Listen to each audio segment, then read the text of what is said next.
అనవసరంగా పోలీసులు వాళ్ళ బలప్రయోగం చేసి మరి మమ్మల్ని అందరూ కూడా అరెస్ట్ చేయడం చాలా అన్యాయం. ఒక పక్క చాలా అక్రమంగా నడి మూసీలో కడుతున్నటువంటి పెద్ద బాబుల బిల్డింగ్లను వదిలిపెట్టి పేదవాళ్ళ బిల్డింగ్లను కూలగొట్టడం అన్యాయం. బీఆర్ఎస్ ప్రభుత్వం ఇచ్చినటువంటి ఆ పర్మిషన్ను కాంగ్రెస్ కొనసాగిస్తుంది.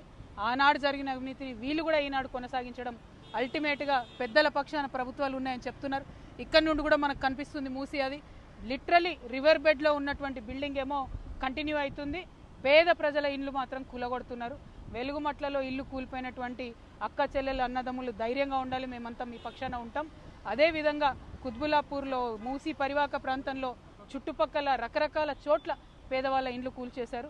వాటన్నిటికీ కూడా మూల్యం చెల్లించుకోవాల్సి వస్తుంది ఈ ప్రభుత్వానికి. ఇది అన్యాయం, అక్రమం, దారుణం.